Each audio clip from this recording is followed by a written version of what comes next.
Hi, I'm Ben Hedges and welcome to Discovering China. This is the show that takes you on a journey through the 5,000 years of Chinese traditions in both the ancient and modern worlds. Coming up on this week's show, we go to Taiwan to talk to practitioners of the biggest spiritual practice in recent Chinese history. We hear the story of Mu Guiying, legendary Chinese woman warrior. And whet your taste buds with a look at Taiwan's most popular dumpling store. Since the vicious attacks on religions during the Cultural Revolution, spirituality has faded in China. But in the early 90s, there came a reemergence in the form of a practice known as Falun Dafa.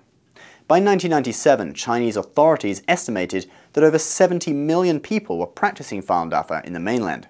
And just like during the Cultural Revolution, they saw this strong belief in a spiritual philosophy as a threat. Although persecuted by the communist regime, today Falun Dafa still remains widely practiced in mainland China and is gaining popularity overseas. It's a traditional Chinese meditation practice that has helped millions regain their health and elevate their morality.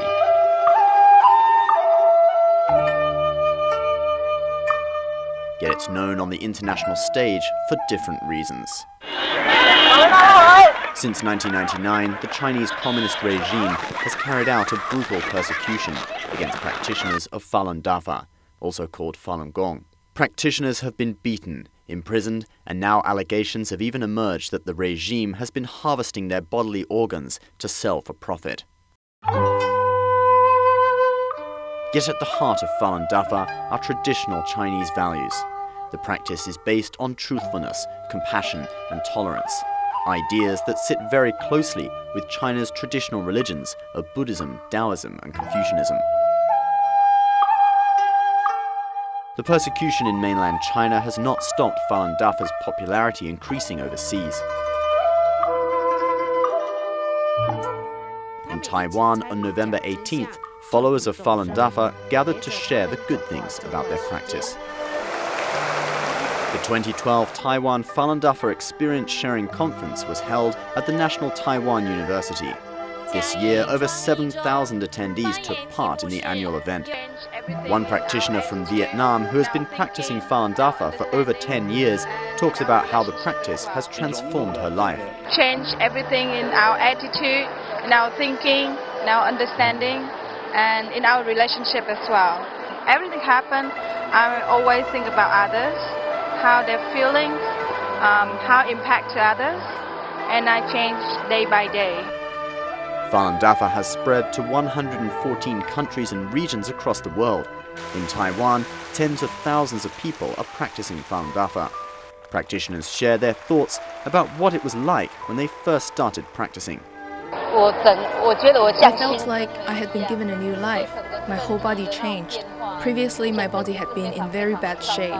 If we're fighting back and forth in society with other people, then that isn't really our true nature. After I found Falun Dafa, my heart opened up. One mother brought her 2 children from Kaohsiung in southern Taiwan on an overnight train to attend the conference.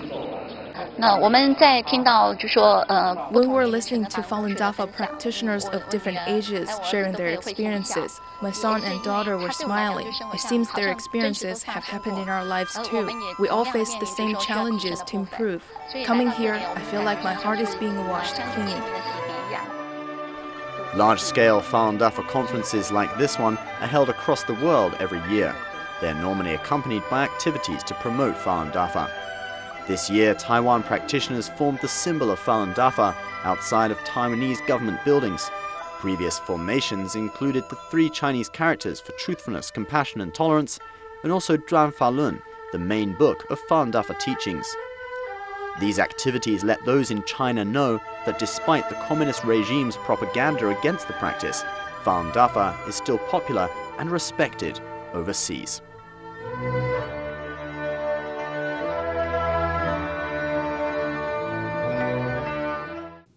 In an earlier episode, we told the story of Hua Mulan, the woman warrior who has become a familiar household name in the West thanks to a Disney movie.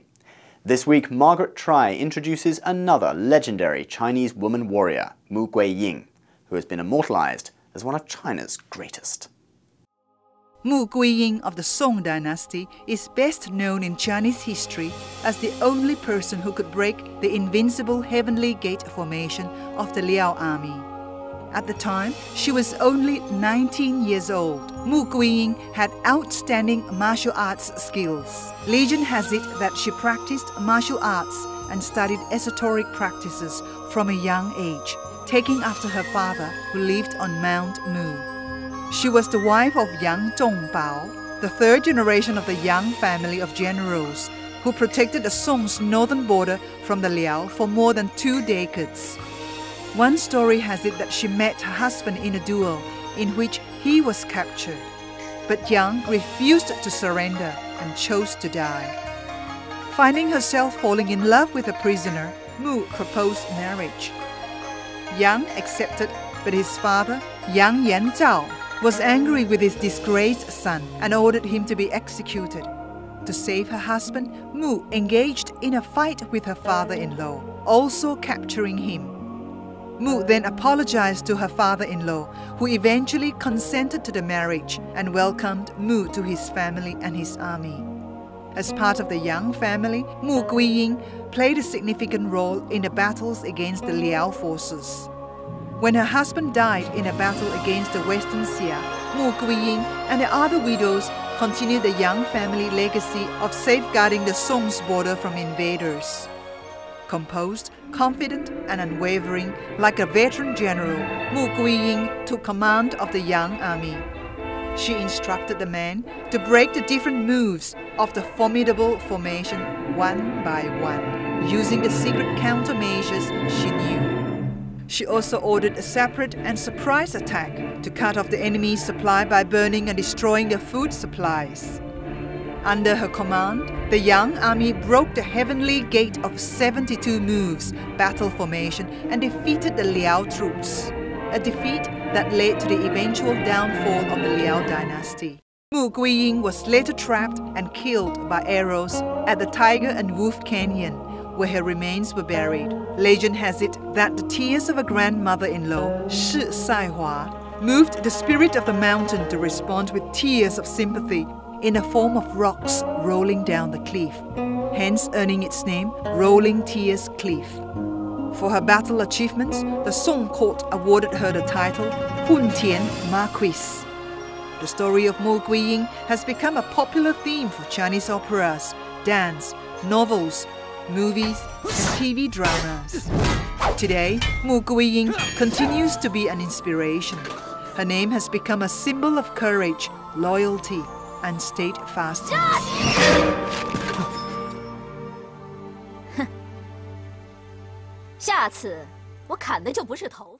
Now, do you like dumplings? Well, if you do, you're in luck.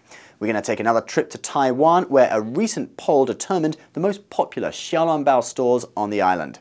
Xiaolongbao are Chinese dumplings with soup and other tasty fillings inside. Here's more tasty action from Taipei. From scallop and alimony-filled gold leaf xiaolongbao to green-skinned oolong tea xiaolongbao, this is Dianshui the #1 most popular xiaolongbao store in Taiwan. The store won an online contest in which over 650,000 people, plus a group of food commentators, reporters and bloggers, voted on their favorite xiaolongbao store. But these fancy dumplings don't come cheap. 5 pieces will cost you around $15 US. No matter whether it's thick skin or thin skin, or the filling is rich or fresh and cool, every store has its unique characteristics. There are also many different varieties of fillings. Firstly, I prefer thin skin. Some people probably like it a bit thicker. The thinner the skin is, the less of a doughy taste it'll have. When the thin skin is combined with fresh and sweet soup inside, I feel it brings out the sweet flavor of the soup even more. Runner-up stores in the contest were Ding Tai Feng Xiaolongbao and Yilan Zhenghao Xiaolongbao. Chairman of Dianshui Lo, Chen Fei Long, is modest in accepting the honor of the title for the most popular xiaolongbao store in Taiwan. Chen says he often eats at one of the runner-up stores. I often go to Din Tai Fung to eat. I have eaten there my whole life, and I've only been eating the dumplings from Dian Shui Lo for a few months. So if you ask me, I'm more used to eating at Din Tai Fung. But talking like this, I'm not being respectful to our chef. Our chef also works very hard. Xiao dumplings have become one of the most popular foods in Taiwan and represent fine Chinese cuisine around the world. Thank you for watching Discovering China. Don't forget you can subscribe on YouTube for our weekly show and more in HD. You can also like us at facebook.com/NTD Discovering China. We'll be back at the same time next week. See you soon.